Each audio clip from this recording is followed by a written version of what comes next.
Locked On Podcast Network presents Locked On Sports Today.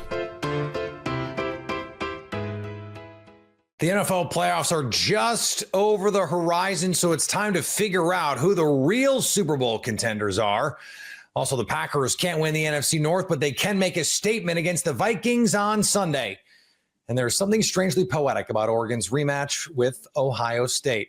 Today's episode is brought to you by FanDuel. Place your first $5 bet and you'll get started with $150 in bonus bets guaranteed. Visit FanDuel.com to get started. I'm Peter Bukowski, starting your day with the can't-miss stories and biggest debates in sports. You're Locked On Sports Today. Searching all major sports. Found. Let's start with the biggest story. It's time for a roll call. With the NFL playoffs inching closer and closer, Locked On NFL host Tony Wiggins and Julian Council got together to sort out the league's contenders and pretenders. Serious contender roll call. That's where we're going to start here at the very top of today's show with my man, Julian Council. Also, make sure you go over to check out Locked On NFL on Amazon Music. That's right, Amazon Music. Locked On NFL is locked on Amazon Music. Julian Council, what's going on? And big football weekend. Things this is about the time when fantasy football championships are being won and teams are serious and everybody's jockeying and playing for something, trying to make sure, okay, we need to get ourselves together. I think this weekend was very, very telling for a lot of reasons in the National Football League. Yeah, no, absolutely. We're right there, 2 weeks left in the season, trying to figure out who's going to end up having those seeds, who's going to get that bye. Looks like Kansas City and the AFC is going to get it. And in the NFC, there's still a lot up for grabs in the next 2 weeks. Philadelphia drops that game to Washington in dramatic fashion on Sunday. Minnesota goes all the way to Seattle, and now they're still at 13-2, tied with Detroit. And we're looking at potentially a Sunday night football game between them and next Sunday that will decide the NFC North and the number one seed. And quite possibly the Vikings should be the team that we're all looking at as maybe the team in the NFC based off how Sam Darnold's played this season, finally living up to that top three billing after coming out of USC and getting drafted by the Jets, failing in Carolina, failing, I suppose you could say, not really in San Francisco, but getting an opportunity and finally a good system with Justin Jefferson and that defense led by Brian Flores. Quite possibly the Vikings are that team. I've been all about Detroit all season long, but now I'm starting to think after watching that game on Sunday, maybe my old buddy Sam Darnold, maybe he's finally got it. I'm telling you, man, and it was dramatic. They got there, and see, to me, that's what a good team does. Whatever you got to do, I don't care how much time it's almost as if I think back to when I was watching that documentary with Michael Jordan, and Larry Bird was coaching Indiana, and Reggie hit a shot. Reggie Miller. The first thing Larry Bird went was bang. Like, how much time did we leave him? I know we ain't getting to the point with Sam Darnold now when he got those 4 minutes yesterday that we're going to sit here and go, oh, God, Sam, we just left Sam 4 minutes. But, man, that's what he did yesterday, and I think it was super, super impressive. There's a guy in Kansas City, we're used to him doing that all the time. I don't care if he sprains his ankle, twists his ankle the other way, limps off, whatever.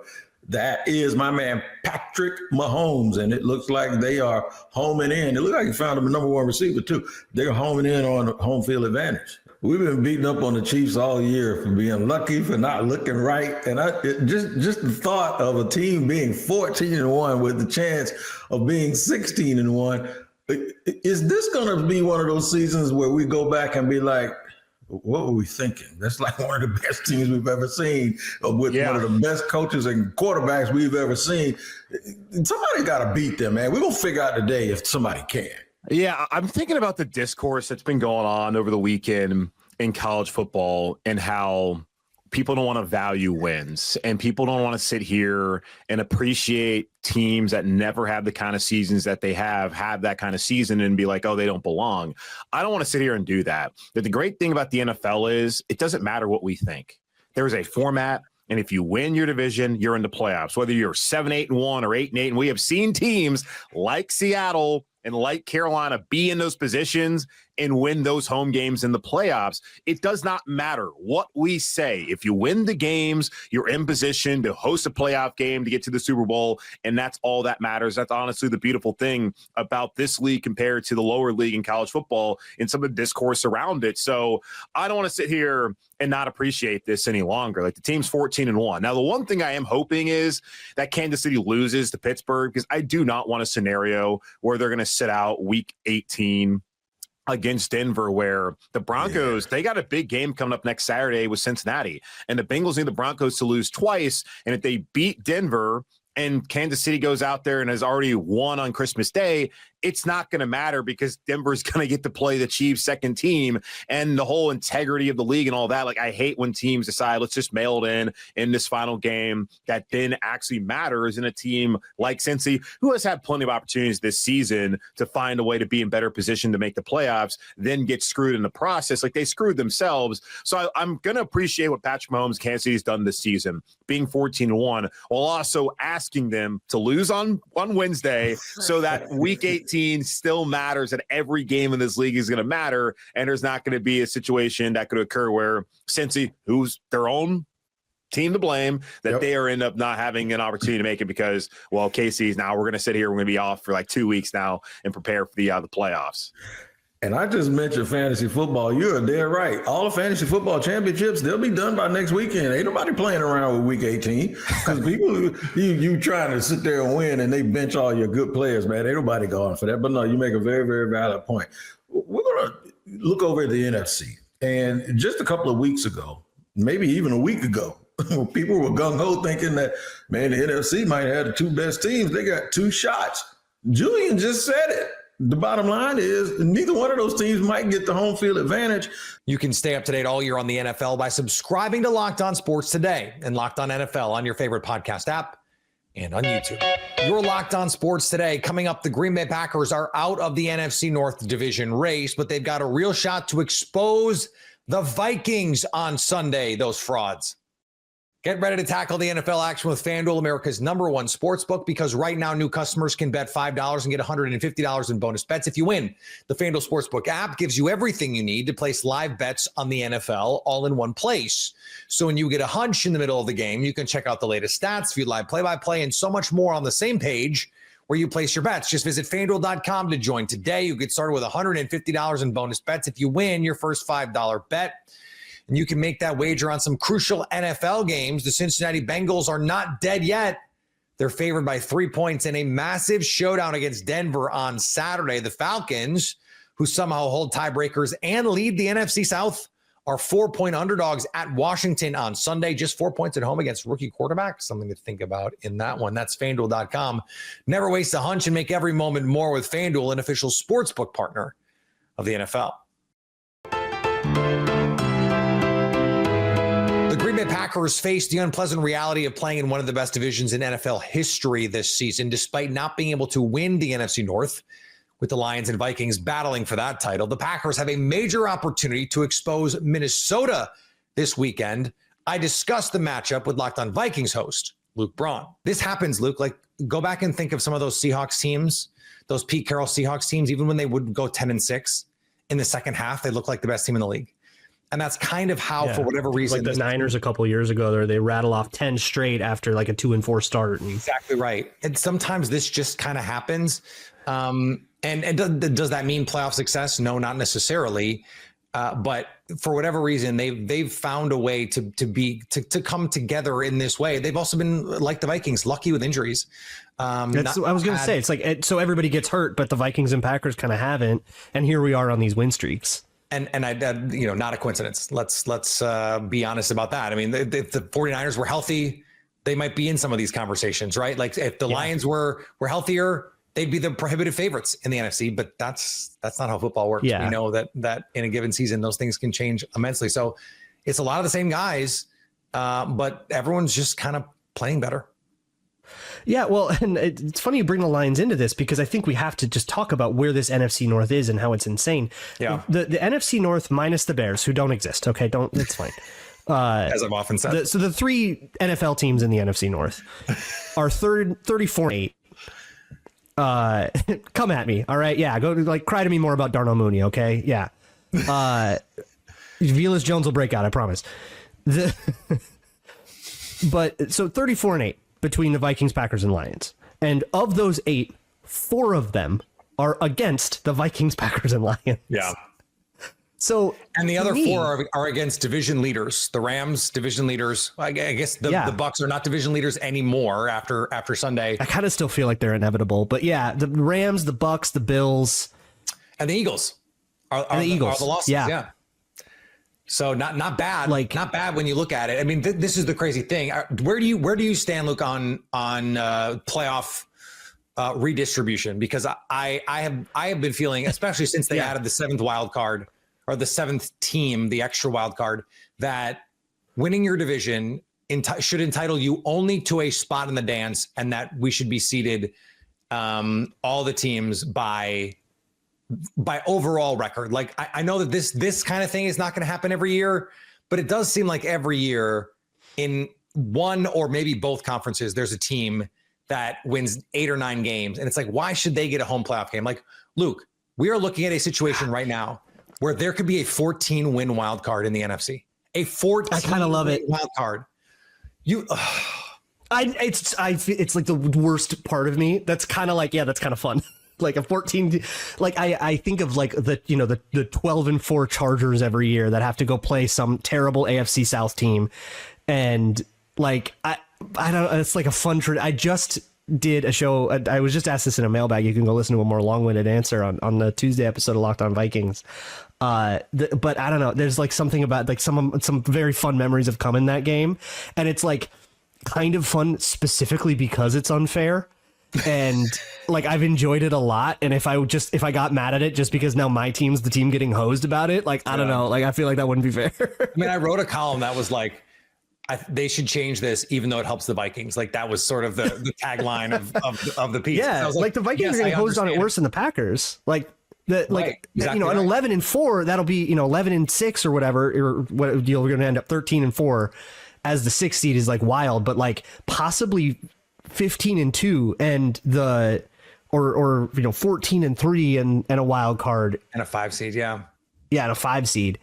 And like, I wouldn't want in Atlanta, probably, right? Yeah, like, but like a home underdog in the playoffs is like such a scrappy story. It's like a thing, and I don't want to like lose that forever. I don't know. It's my point is not rooted in fairness at all. Like, it is absolutely just a vibes thing about like what I enjoy watching in the playoffs. It does. It sets up those moments, like the Beastquake moment, like that happens, and that becomes more momentous because it's ridiculous that that Saints team had to go on the road against a 7-win Seahawks team, and then that team won as touchdown home underdogs or whatever. They might have been 10-point underdogs. I don't remember exactly what the line was.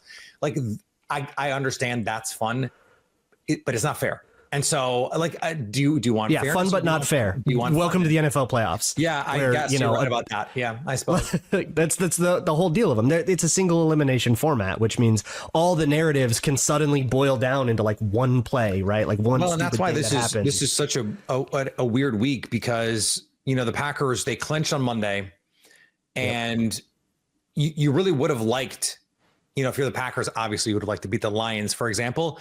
And this game would have had a lot more juice because we still would have had a 3-team race in the NFC North.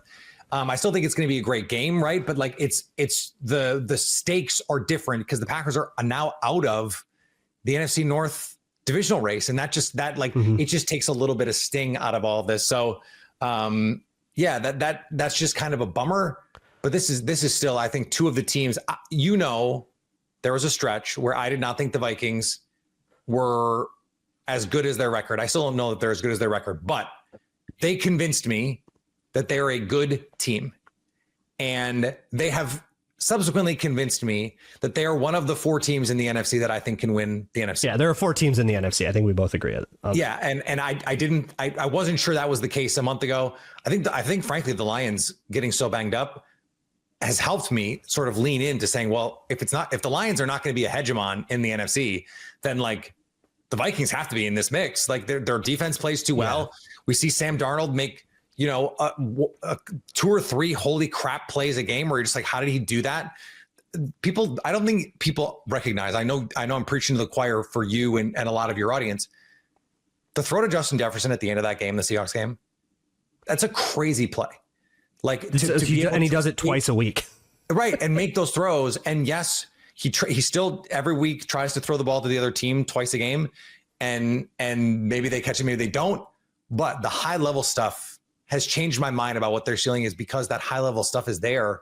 And if you're a Vikings fan, you have to say the same thing about Jordan Love. Like, he makes 2 or 3 plays every week. You're just like, yeah, that's not a normal play for an NFL quarterback to make, and that makes the Packers really scary. You can stay up to date all year on the Green Bay Packers and Minnesota Vikings by subscribing to Locked On Sports today, Locked On Packers and Locked On Vikings, if you must, on your favorite podcast app and on YouTube. Coming up, there's something awfully poetic about this year's Rose Bowl. Did Rocket Money help you find any subscriptions you forgot about or that you were paying for twice? Would you like them to? That's happened to me before, when you realize, oh no, I never unsubscribed from that thing I said I was going to unsubscribe for because I was getting the free monthly payment, and now I'm paying $10 a month for something I didn't want in the first place. Rocket Money is a personal finance app. That seems a little overly specific, didn't it?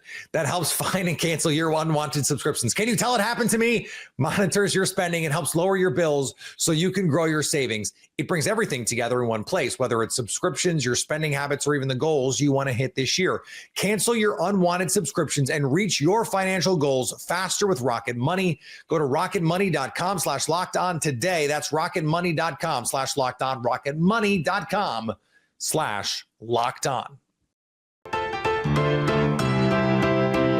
The Oregon Ducks are the number 1 seed in the college football playoffs, and yet somehow they're underdogs against Ohio State in the Rose Bowl. Locked On Ducks host Spencer McLaughlin reflects on how past matchups against the Buckeyes make this game mean so much more for the Ducks. The rematch is on. Oregon, Ohio State. It was supposed to be the Big Ten championship game. Alas, here we are in the Rose Bowl. Now, there's something strangely poetic about this particular matchup. Oregon, Ohio State, Rose Bowl. When I was growing up, back in my day, that was a non-conference BCS game that Oregon really wanted to win. That I really wanted Oregon to win, even though it didn't have direct national championship implications for that particular year. Of course, it did for carrying over to the preseason rankings the following year, but we've done away with all of that. So that was the first thing that popped into my head. The second thing that popped into my head was what Ohio State did to Tennessee on Saturday night in Columbus. That was not a defeat. That was not a big win. That was a beatdown, a thrashing, a take them to the woodshed and beat them with a 2x4. So I was incredibly impressed with Ohio State. And there was one thing in particular I said going in and thought coming out was my number one thing to watch if Oregon ended up matching up with Ohio State again.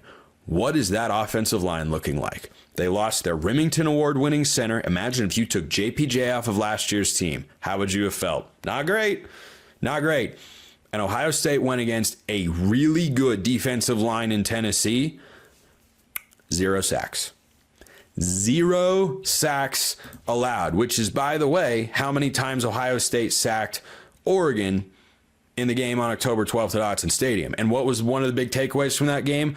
Josh Connerly, Johnny Cornelius, cha-ching, money coming their way, because those were NFL edges and they didn't get to Gabriel in any consistent way. So that performance for Ohio State's offensive line, incredibly impressive. They lost 2 starters from guys who they would have put on their first 5 up front coming into this year. They have reshuffled a lot, and they dominated. They absolutely dominated. Ohio State could run the ball. Will Howard wasn't pressured. They had time to take shots down the field. They took shots down the field again across the board. I actually picked Tennessee to upset Ohio State because I thought that Michigan loss was hanging over the locker room. Well, they have clearly exercised those demons, because that was the Ohio State team that we all thought coming into the year could win the national championship. So if Ohio State plays like that, Oregon better bring their A game. That was an A+ game from Ohio State. How many times this year would you say Oregon has had an A-plus game where they play perfectly complementary football on both sides? The offense is explosive and doing a lot of different things and executing and not getting in their own way, and the defense is just stifling. There have been games where Oregon's done that this year. I think Illinois qualifies as that particular kind of effort. I think Washington was close, but it wasn't quite as perfect. That was only 28-14 at the half. Ohio State was up 21-0 before Tennessee was able to pull their hands out of their pockets. I mean, it was just a thumping, a complete and total beatdown. It was very impressive. I think the Purdue game falls into that category for Oregon, and I think they played incredibly well against Ohio State. Wasn't perfect. Remember, they had the extra point debacles, and it wasn't their fault, but the replay review in the first quarter, there were a number of things. The failed goal-to-go situation in the third quarter of that game, Oregon had some real mistakes. I mean, heck, yeah, they kicked the go-ahead game-winning field, at what ended up being the game-winning field goal, but again, goal-to-go, didn't punch it into the end zone. Ohio State's defense has been really, really good inside the 5-yard line this year, but Oregon scored on the first possession inside the 5, and then after that, they had a lot of long touchdowns. So there are aspects of that game that Oregon, non-official related, can clean up and has to be better at if Ohio State plays that particular way. But the offensive line playing as they did, maybe Tennessee wasn't ready for the cold. I don't suspect that was the case. They were moving guys around. They were controlling the line of scrimmage. Chip Kelly and Ryan Day. It turns out those guys are not complete and utter buffoons as coaches, and had a bad day against Michigan. No argument here. But they just showcase why they still have national championship potential, why this is still the closest point spread of any of the quarterfinal games. You've got Penn State minus 10.5 against Boise. You've got Texas minus 13.5 against the Fighting Kenny Dillinghams. And you have got, actually, that's not true. Georgia is a slight 1.5 point favorite against Notre Dame. And guess what? The 4 best teams in this playoff, Georgia with Gunnar Stockton, I don't know. But I think Notre Dame is really good. Well, what do you know? So the good news for Oregon fans is if Oregon gets this done, and that's an if, because that version of Ohio State is really dangerous. I'll touch on that more in a sec. But if Oregon is able to get this done, no one's going to be able to say the path was easy. No one's going to be able to say, well, you just caught a break here. Nope, that's not going to fly. So there's the upside for fans. But should you be nervous about Ohio State? 100%. Because just like the matchup at Autzen, this is a coin flip game. If Ohio State's going to look like that, and what we have seen from Oregon, it's a coin flip game. Execution, key moments, special teams, turnover, those sorts of things feel like how the game ultimately gets decided. And finally, sadly, there will be no Bevo in Atlanta. Texas' beloved live Longhorn mascot had his invitation to the Peach Bowl revoked. The official Peach Bowl account released a statement saying, "We love all the traditions of college football, and no doubt Bevo is one of the best, but the unfortunate reality is there is simply not enough room on the sidelines of Mercedes-Benz Stadium."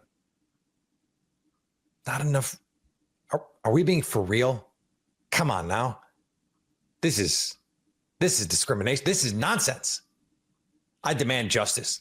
If you're catching this episode after hearing your favorite Locked On show, make sure to subscribe to Locked On Sports Today on YouTube or wherever you get your podcasts so you never miss an episode. Also, if you're a new subscriber to Locked On Sports Today, we're here for you with the biggest stories in sports every day. Coming up on the next Locked On Sports Today, will the Bengals keep their playoff hopes alive? So at least until tomorrow, stay locked on sports today. Locked On Podcast Network presents Locked On Sports Today.